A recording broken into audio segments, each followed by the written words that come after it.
Oi gente, eu sou a Lígia e o vídeo de hoje é sobre o livro Garota Tsunami, escrito pelo Julian Sedgwick e ilustrado pela Chiwi Katsuada.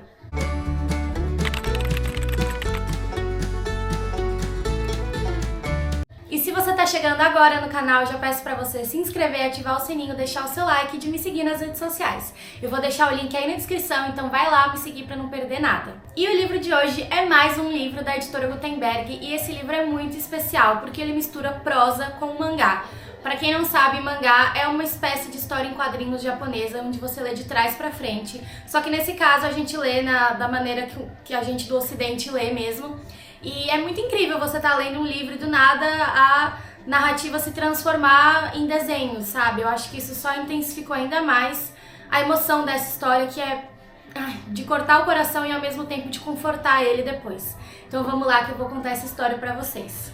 A Yuki é metade japonesa e metade inglesa. Ela nasceu no Japão, mas ela viveu ali a infância toda no Reino Unido.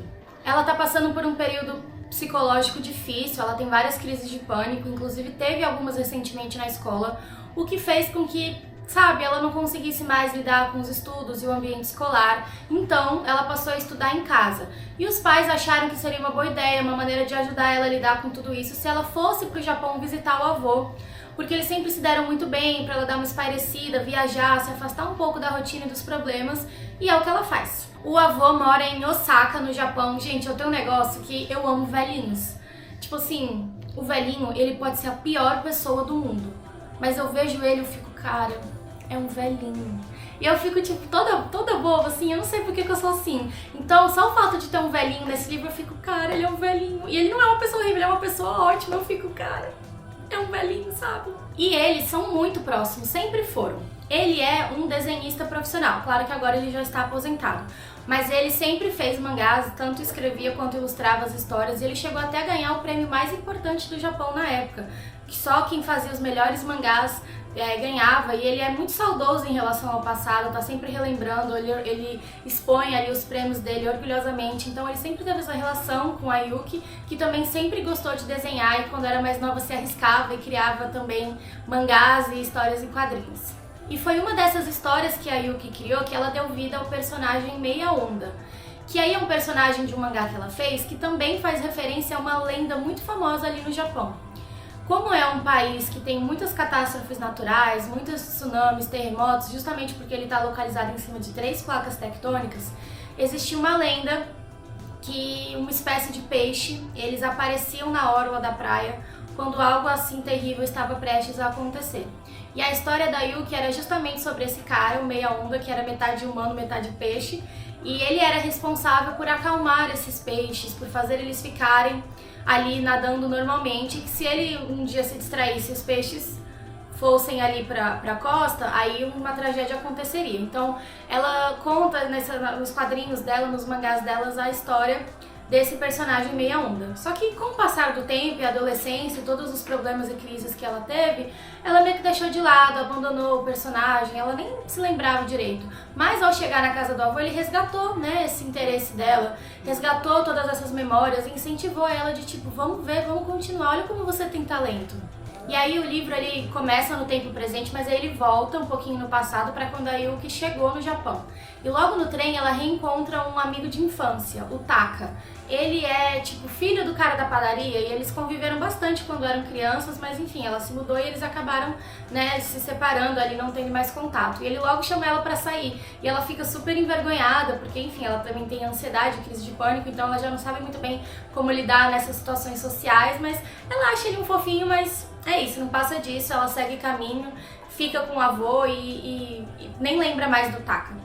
E aí é um livro muito tranquilo, assim, até essa parte, ela vai narrando o dia a dia dela com o avô, os diálogos que eles têm, dá pra ver que eles têm muito carinho pelo outro, fala bastante da cultura japonesa, tanto é que no final do livro a gente tem uma espécie de glossário com vários termos e palavras japonesas que não foram traduzidas. Então, por exemplo, o bentô é aquela marmitinha japonesa que as pessoas comem naquela caixinha de metal. Aí tem, por exemplo, essa kotatsu, que é aquelas mesinhas que ficam pra gente sentar no chão e a mesinha bem baixa, que eles usam muito lá na Ásia.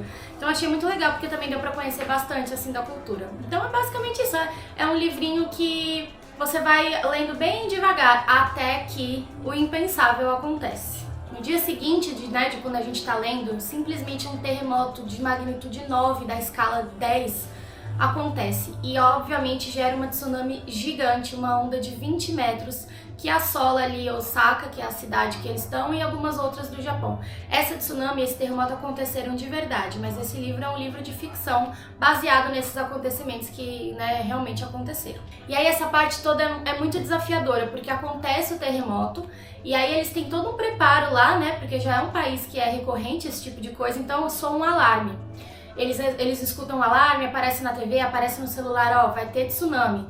Então todo mundo tem que fugir para lugares altos, lugares isolados, lugares fora do raio da tsunami para não serem atingidos. E perto da casa do avô da Yuki tinha lá uma montanha que inclusive é muito significativa no passado deles, porque eles sempre faziam rituais espirituais lá e passavam tempo e acampavam. E eles resolvem se abrigar naquela montanha, então tudo vai dar certo. Lá em cima, o avô se lembra que esqueceu uma coisa que ele não podia deixar lá, ele precisava pegar. E aí Yuki começa a ficar nervosa, tipo, vovô, você não vai descer, a onda tá vindo. Ele, não, Yuki, eu vou ser rápido, eu não posso deixar. Fica aqui. E aí ela meio que não sabe o que fazer, ela tá com um apito, ela fala, tá, então, se eu ver que a onda tá vindo, eu vou apitar e você sobe correndo. Beleza. Passou um tempo, o avô não voltou, ela viu a onda tava vindo, ela começou a apitar, o apito não funcionava direito, ela não conseguia, ela começou a gritar, chamar o avô, ela até tentou descer um pouco pra tentar ver se encontrava, se ele tava vindo, mas ele não voltou, e ela acabou sendo levada pela onda também. E aí a narrativa passa a ser a tentativa de sobrevivência da Yuki, dá até uma dúvida assim, se ela realmente chegou a morrer por um período e depois conseguiu voltar. Ela encontra uma espécie de metal ali, um telhado de um galpão, e ela consegue flutuar no meio da água, dos destroços, e ela começa a ter visões, ela não sabe o que é de verdade ou não. Ela vê uma raposa boiando ali, tentando se salvar, e consegue colocar a raposa nessa chapa que ela tá apoiada. Eu chorei tanto, porque é muito sensível. Qualquer coisa de animal também, enfim, muito triste. E aí ela meio que tenta sobreviver, ela até narra um momento em que ela estava debaixo d'água antes dela encontrar essa chapa de metal, que ela pensa assim, cara, talvez seja mais fácil só eu aceitar e morrer e nunca mais ter crise de pânico, sabe? Que é uma coisa bem característica de quem passa por situações assim, de depressão e tal, se pensar em desistir. Mas ela diz que veio uma força dela que ela não sabe da onde, e ela conseguiu tentar mais uma vez, e foi quando ela subiu e encontrou a chapa que salvou ela. E nesse momento em que ela tá flutuando e tentando sobreviver, ela também vê o personagem que ela criou, o Meia Onda, o que eu falei pra vocês, que domina os peixes e tudo mais. Então assim, é uma mistura de sentimentos ali, de realidade com a imaginação dela, com ela tentando sobreviver, e aí essa parte é toda sobre a jornada dela. Um ano depois, um ano se passa, ela sobreviveu, mas o corpo do avô nunca foi encontrado.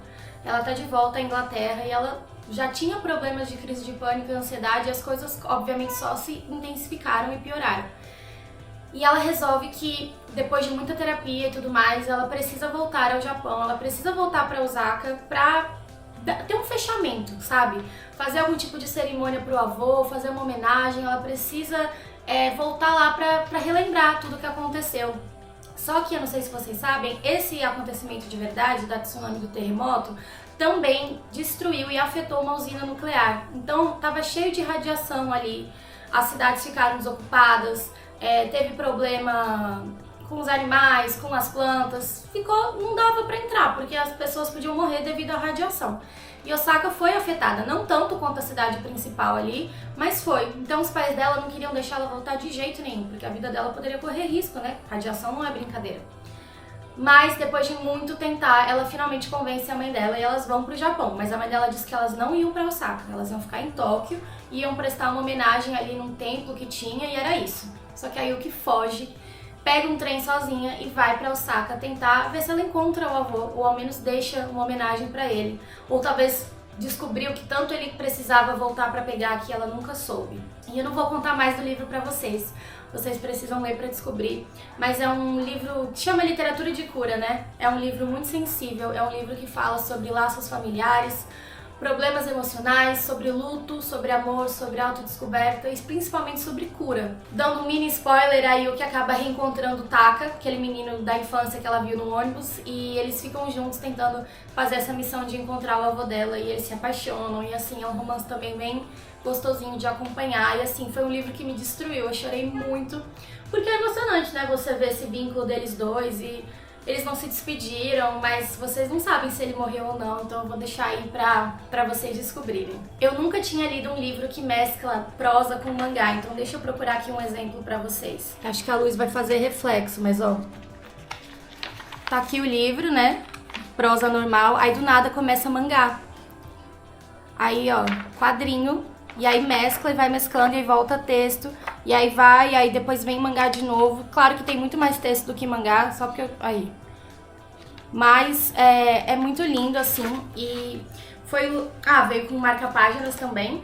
Foi ilustrado pela Chiwi Katsuada e escrito pelo Julian Segwick. E juro, esse livro é muito lindo. A capa dele, a edição toda dele, ele tem esse brilhinho, ó. Sério, foi uma leitura muito sensível, me marcou demais, eu tô simplesmente apaixonada. E aí, você já leu esse livro? Me conta aqui nos comentários. Não esquece de se inscrever no canal, deixar o seu like, ativar o sininho e de me seguir nas minhas redes sociais.